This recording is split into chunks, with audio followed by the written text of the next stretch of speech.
আজকে আমি সুকুমার রায়ের লেখা একটা গল্প যতীনের জুতো পাঠ করে শোনাচ্ছি। যতীনের নতুন জুতো কিনে এনে তার বাবা বললেন, এবার যদি অমন করে জুতো নষ্ট করো তবে ওই ছেঁড়া জুতো পরেই থাকবে। যতীনের চটি লাগে প্রতি মাসে এক জোড়া, ধুতি তার দুদিন যেতে না যেতেই ছিঁড়ে যায়। কোনো জিনিসে তার যত্ন নেই। বইগুলো সব মলাট ছেঁড়া, কোণ দুমড়ানো, স্লেটটা উপর থেকে নিচে পর্যন্ত ফাটা। স্লেটের পেন্সিলগুলি সর্বদাই তার হাত থেকে পড়ে যায়, কাজেই ছোট ছোট টুকরো টুকরো। আরেকটা তার মন্দ অভ্যাস ছিল, লেড পেন্সিলের গোড়া চিবানো। চিবিয়ে চিবিয়ে তার পেন্সিলের কাঠটা বাদামের খোলার মতো খেয়ে গিয়েছিল। তাই দেখে ক্লাসের মাস্টারমশাই বলতেন, তুমি কি বাড়িতে ভাত খেতে পাও না?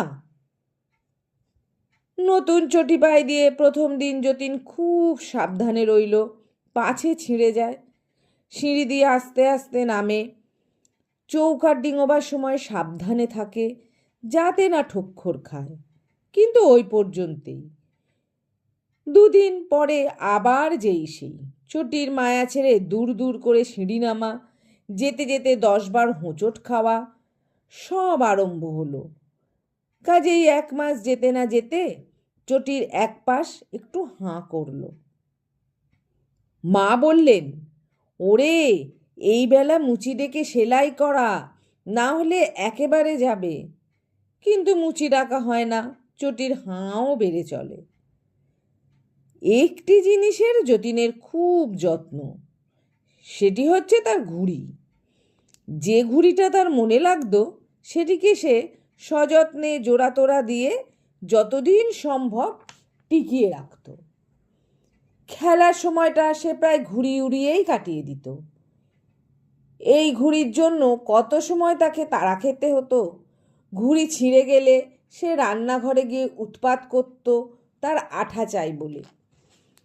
ঘুড়ির লেজ লাগাতে কিংবা সুতো কাটতে কাঁচি দরকার হলে সে মায়ের সেলাইয়ের বাক্স ঘেঁটে রেখে দিত। ঘুড়ি উড়াতে আরম্ভ করলে তার খাওয়া দাওয়া মনে থাকতো না। সেদিন যতীন স্কুল থেকে বাড়িতে ফিরছে ভয়ে ভয়ে।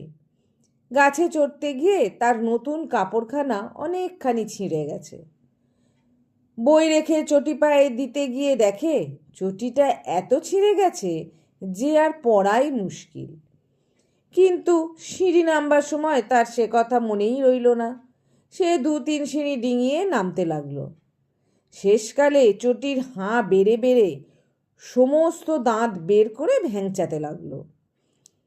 যেমনি সে শেষ 3টে সিঁড়ি ডিঙিয়ে লাফিয়ে পড়েছে, অমনি মাটিটা তার পায়ের নিচ থেকে সুরুৎ করে সরে গেল। আর ছেঁড়া চটি তাকে নিয়ে সাঁই সাঁই করে শূন্যের উপর দিয়ে কোথায় যে ছুটে চলল তার ঠিকানা নেই।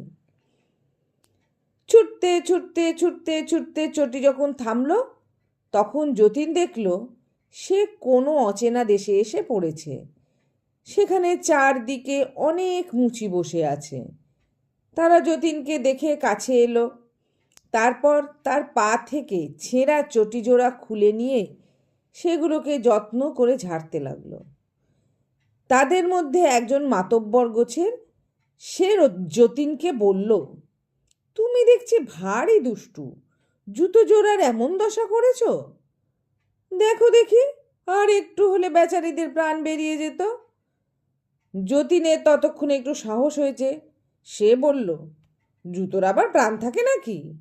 মুচিরা বলল, তা না তো কি, তোমরা বুঝি মনে করো তোমরা যখন জুতো পায়ে দিয়ে জোরে ছোটো তখন ওদের লাগে না? খুব লাগে, লাগে বলেই তো ওরা মচমচ করে।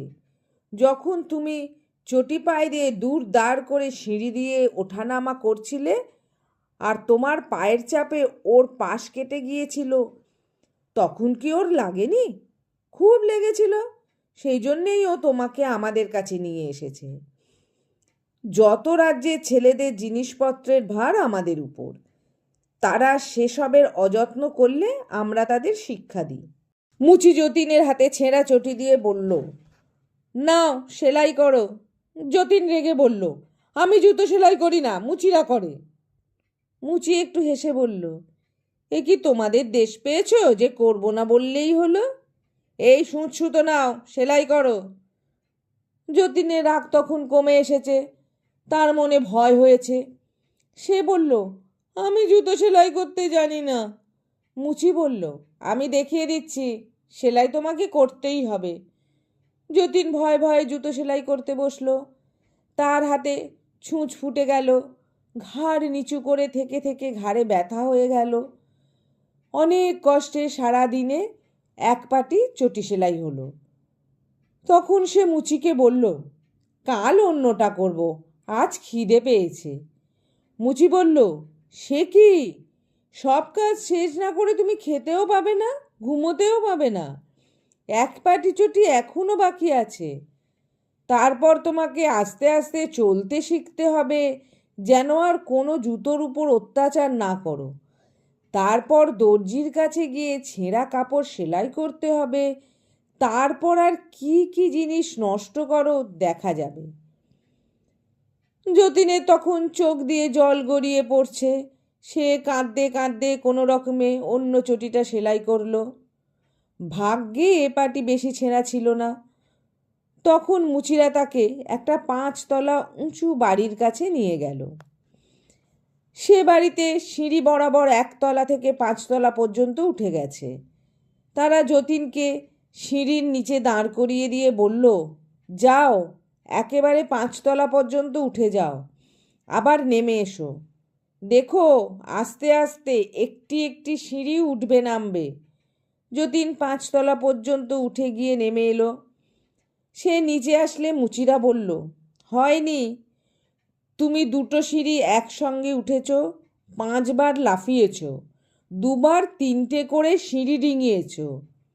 আবার ওঠো, মনে থাকে যেন, একটুও লাফাবে না, একটাও সিঁড়ি ডিঙোবে না। এতটা সিঁড়ি উঠে নেমে যতীনে বেচারির পা টনটন করছিল। সে এবার আস্তে আস্তে উপরে উঠল, আস্তে আস্তে নেমে এলো। তারা বলল, আচ্ছা, এবার মন্দ হয়নি, তাহলে চলো দর্জির কাছে। এই বলে তারা তাকে আর একটা মাঠে নিয়ে গেল।